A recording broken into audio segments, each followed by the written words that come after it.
Shalom, selamat pagi jemaat yang dikasihi Tuhan. Kita bertemu kembali dalam Salam Pagi. Bapak, Ibu, dan jemaat yang dikasihi Tuhan, pagi ini kita akan membaca dua pasal dari 1 Tawarik pasal yang ke-20 sampai pasal yang ke-21. 1 Tawarik pasal yang ke-20 dan 21. Demikian firman Tuhan. Pada pergantian tahun, pada waktu raja-raja biasanya maju berperang, maka Yoab membawa keluar bala tentaranya. Lalu ia memusnahkan negeri Bani Amon. Kemudian ia maju dan mengepung kota Raba, sedang Daud sendiri tinggal di Yerusalem. Yoab memukul kalah Raba dan meruntuhkannya. Sesudah itu Daud mengambil mahkota dari kepala raja mereka. Beratnya ternyata setalenta emas, bertahtakan sebuah batu permata yang mahal, dan itu dikenakan pada kepala Daud. Juga diangkutnya banyak sekali jarahan dari kota itu. Penduduk kota itu diangkutnya dan dipaksanya bekerja dengan gergaji, penggerak besi, dan kapak. Demikianlah juga diperlakukan Daud segala kota Bani Amon.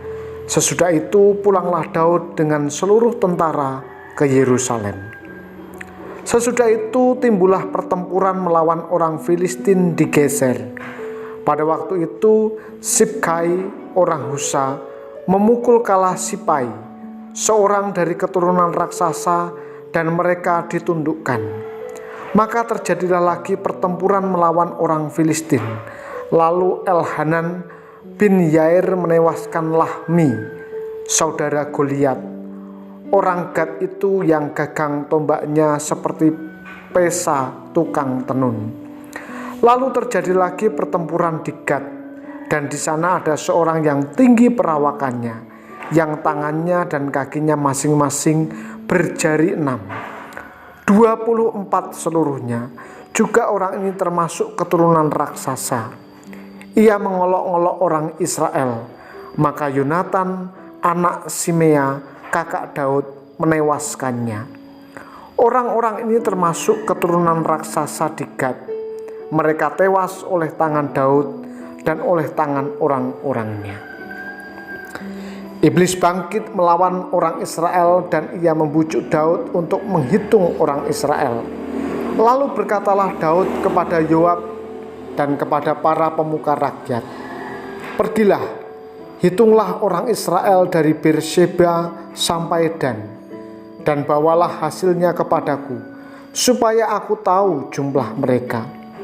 Lalu berkatalah Yoab, "Kiranya Tuhan menambahi rakyatnya 100 kali lipat daripada yang ada sekarang.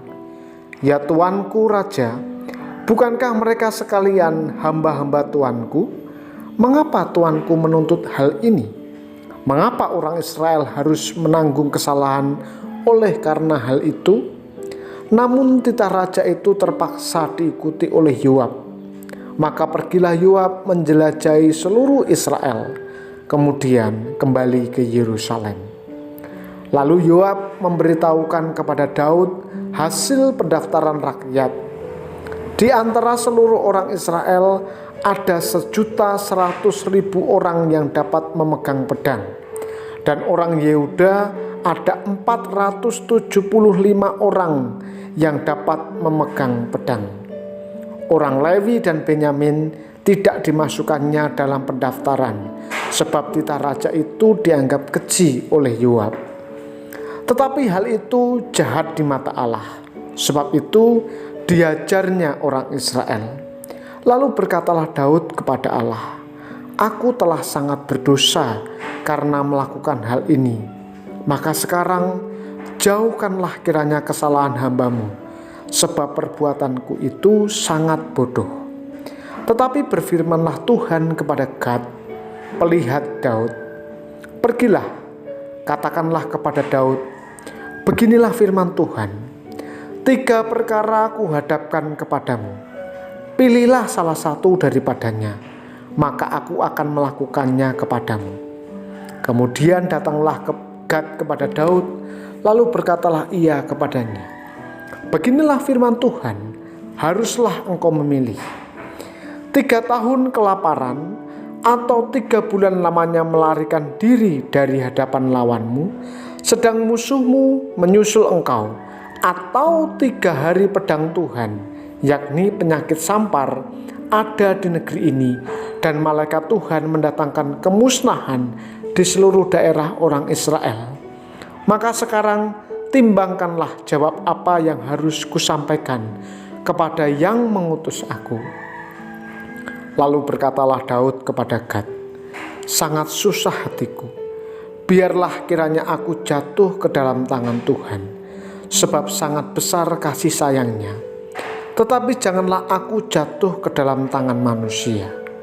Jadi Tuhan mendatangkan penyakit sampar kepada orang Israel, maka tewaslah dari orang Israel 70.000 orang. Pula Allah mengutus malaikat ke Yerusalem untuk memusnahkannya, dan ketika hendak dimusnahkannya, maka Tuhan melihatnya. Lalu menyesallah ia karena malapetaka yang hendak didatangkannya itu. Lalu berfirmanlah ia kepada malaikat pemusnah itu, cukup, turunkanlah sekarang tanganmu itu. Pada waktu itu malaikat Tuhan itu sedang berdiri dekat tempat pengirikan Ornan, orang Yebus. Ketika Daud mengangkat mukanya, maka dilihatnyalah malaikat Tuhan berdiri di antara bumi dan langit, dengan di tangannya pedang terhunus yang diacungkan ke atas Yerusalem. Lalu dengan berpakaian kabung sujudlah Daud dan para tua-tua. Dan berkatalah Daud kepada Allah, bukankah aku ini yang menyuruh menghitung rakyat, dan aku sendirilah yang telah berdosa dan yang melakukan kejahatan.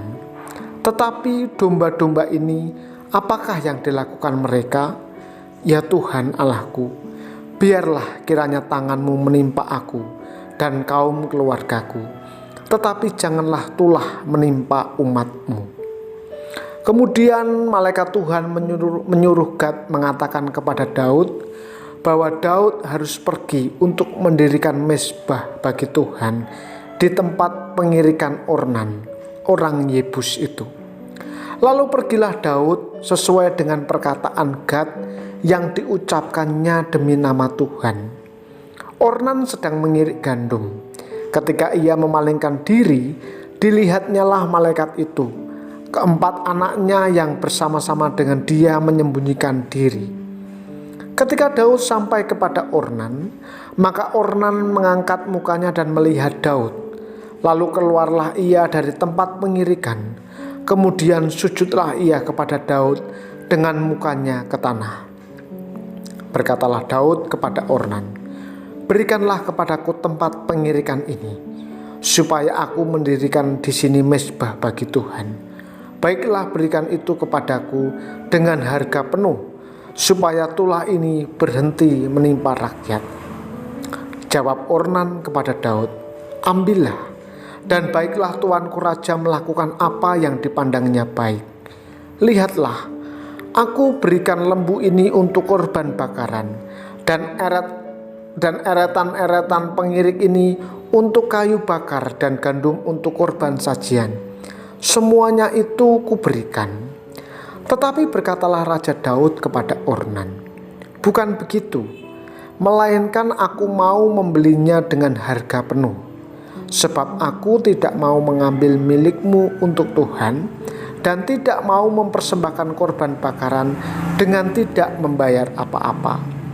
Maka Daud memberikan kepada Ornan sebagai bayaran tempat itu emas seberat 600 shikal. Lalu Daud mendirikan di sana mezbah bagi Tuhan, mempersembahkan korban bakaran dan korban keselamatan, dan memanggil Tuhan. Maka Tuhan menjawab dia dengan menurunkan api dari langit ke atas mezbah korban bakaran itu. Lalu berfirmanlah Tuhan kepada malaikat itu, supaya dikembalikannya pedangnya ke dalam sarungnya. Pada waktu itu juga Daud mempersembahkan korban di sana. Ketika ia melihat bahwa Tuhan telah menjawab dia di tempat pengirikan Ornan, orang Yebus itu. Kemah suci yang dibuat Musa di padang gurun dan mezbah korban bakaran pada waktu itu ada di bukit pengorbanan di Gibeon.